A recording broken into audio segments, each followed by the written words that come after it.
Hi hello welcome back to our channel Nethyasmagic.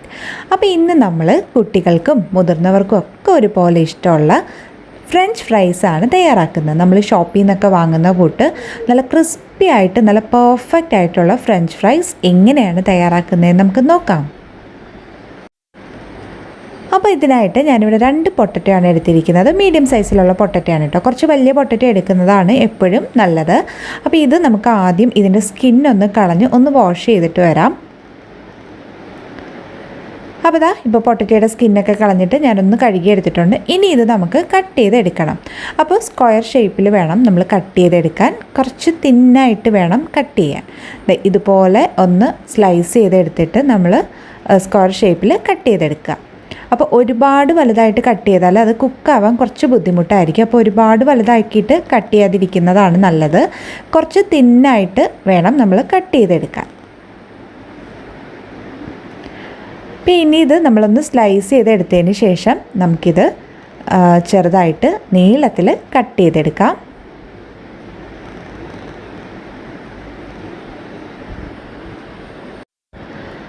ഇതുപോലെ നമുക്ക് അടുത്ത പൊട്ടറ്റയും കട്ട് ചെയ്തെടുക്കാം. അപ്പോൾ ഇതുപോലെ കട്ട് ചെയ്തെടുക്കുന്നത് എന്തിനാണെന്ന് വെച്ചാൽ നമുക്ക് ഷോപ്പിൽ നിന്ന് വാങ്ങുമ്പോൾ അറിയാമല്ലോ ആ ഒരു ഷേപ്പ്, അതേ ഷേപ്പ് കിട്ടാനായിട്ടാണ് നമ്മൾ ഇതുപോലെ കട്ട് ചെയ്തെടുക്കുന്നത്. അപ്പോൾ ഇതുപോലെ തന്നെ കട്ട് ചെയ്തെടുക്കണം എന്ന് നിർബന്ധമൊന്നുമില്ല. അതുപോലെ തന്നെ നമുക്കിത് ഫ്രോസൺ ചെയ്ത് വെച്ചിട്ട് വേണമ്പോൾ എടുത്തിട്ട് ഫ്രൈ ചെയ്യുന്ന രീതിയിൽ സ്റ്റോർ ചെയ്യാം കേട്ടോ. അതെങ്ങനെയാണെന്ന് കൂടി ഞാൻ ഈ ഒരു വീഡിയോയിൽ ഇൻക്ലൂഡ് ചെയ്തിട്ടുണ്ട്. അപ്പോൾ ഇത് ഫുള്ള് ഇതുപോലെ നമുക്ക് നീളത്തിലൊന്ന് കട്ട് ചെയ്തെടുക്കാം. അപ്പോൾ നമ്മളുടെ പൊട്ടറ്റോ ഒക്കെ കണ്ടോ, ഈ ഒരു ഷേപ്പിലാണ് നമ്മൾ കട്ട് ചെയ്തെടുത്തിരിക്കുന്നത്. അപ്പോൾ ഇനി ഇത് നമുക്ക് കുറച്ച് നേരം ഒന്ന് വെള്ളത്തിലേക്ക് ഇട്ട് വയ്ക്കാം. അപ്പോൾ ഞാനിവിടെ ഒരു ബൗളിൽ കുറച്ച് വെള്ളം എടുത്തിട്ടുണ്ട്. നോർമൽ വാട്ടറാണ് കേട്ടോ. കുറച്ച് ചെറിയ തണുപ്പുള്ള വെള്ളമായാലും കുഴപ്പമില്ല. അതിലേക്ക് നമ്മൾ കട്ട് ചെയ്ത് വെച്ചിട്ടുള്ള ആ പൊട്ടറ്റോ ഇട്ട് വയ്ക്കാം.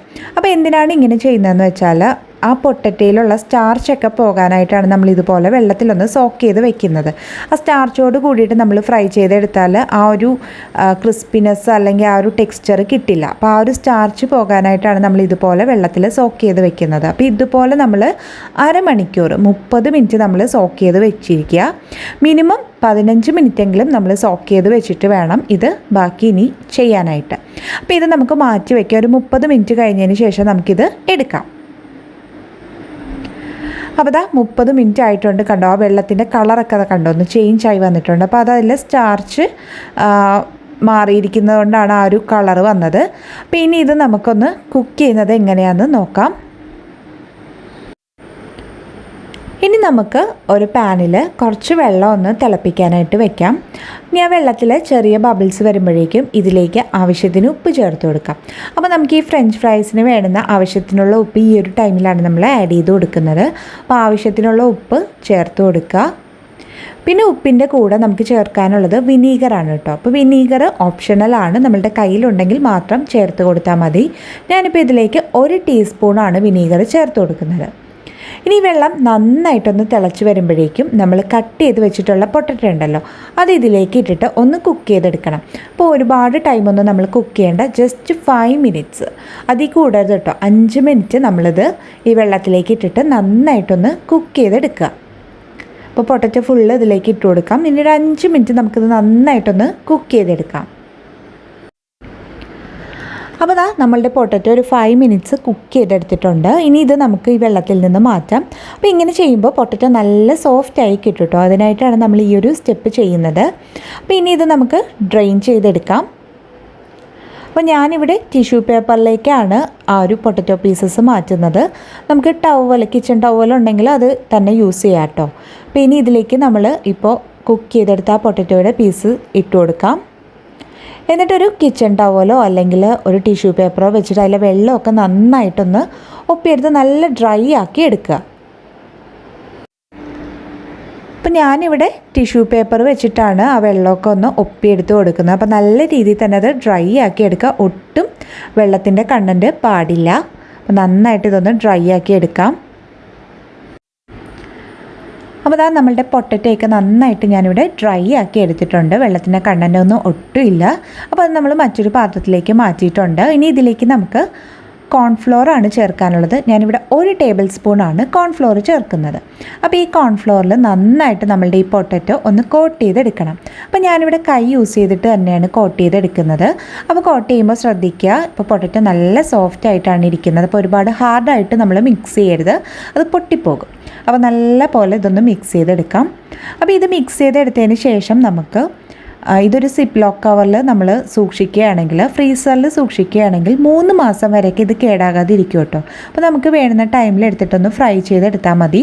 അപ്പോൾ അതുപോലെ നമുക്ക് സ്റ്റോർ ചെയ്ത് വെച്ചിട്ട് ഫ്രോസൺ ആയിട്ട് ഫ്രഞ്ച് ഫ്രൈസ് സ്റ്റോർ ചെയ്ത് വെച്ചിട്ട് യൂസ് ചെയ്യാം. അപ്പോൾ അതാകുമ്പോൾ എളുപ്പമാണല്ലോ, നമുക്ക് വേണ്ടുന്ന ടൈമിൽ മാത്രം എടുത്തിട്ടൊന്ന് ഫ്രൈ ചെയ്തെടുത്താൽ മതി. അപ്പോൾ ഇത് നന്നായിട്ട് കോട്ട് ചെയ്തെടുത്തിട്ടുണ്ട്. അപ്പോൾ ഇനി ഇത് നമുക്ക് അരമണിക്കൂറൊന്ന് ഫ്രീസറിലേക്ക് മാറ്റാം. അതിന് ശേഷം വേണം നമ്മളിത് ഫ്രൈ ചെയ്തെടുക്കാൻ. അപ്പോൾ അരമണിക്കൂറെങ്കിലും കുറഞ്ഞതൊന്ന് ഫ്രീസറിൽ വെച്ചിട്ട് ഫ്രൈ ചെയ്തെടുക്കണം കേട്ടോ, എങ്കിലേ നമുക്ക് ആ ഒരു ടെക്സ്ചർ കറക്റ്റ് കിട്ടുള്ളൂ. അപ്പോൾ ഇനി ഇത് നമുക്ക് ഫ്രീസറിലേക്ക് മാറ്റാം, അതിന് ശേഷം ഫ്രൈ ചെയ്യാം. പിന്നെ ഒരു പാനിലേക്ക് നമുക്ക് ആവശ്യത്തിന് ഓയിൽ ഒഴിച്ചു കൊടുക്കാം. അപ്പോൾ ഞാനിവിടെ റിഫൈൻഡ് ഓയിലാണ് എടുത്തിരിക്കുന്നത്. റിഫൈൻഡ് ഓയിൽ എടുക്കുന്നതാണ് കേട്ടോ നല്ലത്. പിന്നെ ഓയിൽ നന്നായിട്ടൊന്ന് ചൂടായി വരുമ്പോഴേക്കും നമ്മളിപ്പോൾ മാരിനേറ്റ് ചെയ്ത് വെച്ചിട്ടുള്ള പൊട്ടറ്റോ പീസസ് ഇട്ട് കൊടുക്കാം. അപ്പോൾ അരമണിക്കൂറെങ്കിലും കുറഞ്ഞത് നമ്മൾ ഫ്രീസ് ചെയ്തിട്ട് തന്നെ വേണം ഇത് ഒന്ന് ഫ്രൈ ചെയ്തെടുക്കാൻ, എങ്കിലും നമുക്ക് ആ കറക്റ്റ് ഒരു ടെക്സ്ചർ കിട്ടുള്ളൂ. അപ്പോൾ നല്ല പോലെ ഫ്രൈ ചെയ്തെടുക്കണം. ഡീപ്പ് ഫ്രൈയിങ് ആണ്, നമുക്ക് ഷാലോ ഫ്രൈയിങ് അല്ല. നന്നായിട്ട് ഇതൊന്ന് ഫ്രൈ ചെയ്തെടുക്കാം. അപ്പോൾ ഒരുപാട് ഫ്ലെയിം വേണ്ട കേട്ടോ, ലോ ടു മീഡിയം ഫ്ലെയിമിൽ വെച്ചിട്ട് നമുക്കിത് നന്നായിട്ടൊന്ന് ഫ്രൈ ചെയ്തെടുക്കാം. അപ്പോൾ ചാനൽ ആദ്യമായിട്ട് കാണുന്ന കൂട്ടുകാരുണ്ടെങ്കിൽ, നിങ്ങൾക്ക് എൻ്റെ വീഡിയോ ഇഷ്ടമായിട്ടുണ്ടെങ്കിൽ ഒന്ന് സബ്സ്ക്രൈബ് ചെയ്യാൻ മറക്കരുത്. സബ്സ്ക്രൈബ് ചെയ്യുമ്പോൾ തൊട്ടടുത്തൊരു കുഞ്ഞു ബെല്ലൈക്കൺ വരും, അതുകൂടി ഒന്ന് ക്ലിക്ക് ചെയ്ത് ഓൾ എന്ന ഓപ്ഷനും സെലക്ട് ചെയ്യാനും മറക്കരുത്. എങ്കിൽ മാത്രമേ ഞാൻ പുതിയ വീഡിയോസ് ഇടുമ്പോൾ അതിൻ്റെയൊക്കെ നോട്ടിഫിക്കേഷൻ നിങ്ങൾക്ക് ലഭിക്കുള്ളൂ. അതുപോലെ തന്നെ നിങ്ങൾക്ക് ഈ ഒരു റെസിപ്പി ഇഷ്ടമായിട്ടുണ്ടെങ്കിൽ ഒന്ന് ലൈക്ക് ചെയ്യുക. അതുപോലെ തന്നെ നിങ്ങളുടെ ഫ്രണ്ട്സിനും റിലേറ്റീവ്സിനും ഒക്കെ ഒന്ന് ഷെയർ ചെയ്ത് കൊടുക്കുക. അപ്പോൾ അതാ നമ്മളുടെ പൊട്ടറ്റോ ഒക്കെ ഇപ്പോൾ നല്ല ക്രിസ്പി ആയിട്ട് വരാൻ തുടങ്ങിയിട്ടുണ്ട്. അതിൻ്റെ കളറൊക്കെ കണ്ടോ, ഒന്ന് ചേഞ്ച് ആയി വരാൻ തുടങ്ങിയിട്ടുണ്ട്, ഒരു ഗോൾഡൻ കളറായി മാറിയിട്ടുണ്ട്. അപ്പോൾ ഇതൊന്നുകൂടി ഒന്ന് ക്രിസ്പ് ആവാനുണ്ട്. ഇപ്പോൾ ലോ ഫ്ലെയിമിലേക്ക് ഞാൻ മാറ്റിയിട്ടുണ്ട് കേട്ടോ. അപ്പോൾ ഒന്നുകൂടി ഒന്ന് ക്രിസ്പിയായി വരുമ്പോൾ നമുക്കിത് എണ്ണയിൽ നിന്ന് മാറ്റാം. അപ്പോൾ വളരെ സിമ്പിളായിട്ട് തയ്യാറാക്കാൻ പറ്റിയൊരു റെസിപ്പിയാണ്. അപ്പോൾ ഇതാ കണ്ടോ, നമ്മളുടെ ഫ്രൈസൊക്കെ ഇവിടെ റെഡി ആയിട്ടുണ്ട്, നല്ല ക്രിസ്പി ആയിട്ട് വന്നിട്ടുണ്ട്. ഇനി ഇത് നമുക്ക് എണ്ണയിൽ നിന്ന് മാറ്റാം. എന്നിട്ട് ബാക്കി പൊട്ടറ്റോ കൂടി ഇതുപോലെ ഒന്ന് ഫ്രൈ ചെയ്തെടുക്കാം. അപ്പോൾ വളരെ സിമ്പിളായിട്ട് തയ്യാറാക്കാൻ പറ്റിയ നല്ലൊരു റെസിപ്പിയാണ്. എല്ലാവരും ട്രൈ ചെയ്ത് നോക്കുക. ഒപ്പം ഞാൻ പറഞ്ഞ കൂട്ട് വീഡിയോ ഇഷ്ടമായാൽ ഒന്ന് ലൈക്ക് ചെയ്യാനും ഷെയർ ചെയ്യാനും ഒന്നും മറക്കരുത്. മറ്റൊരു നല്ല റെസിപ്പിയുമായി നമുക്ക് വീണ്ടും കാണാം. അതുവരെ thank you, bye, thanks for watching.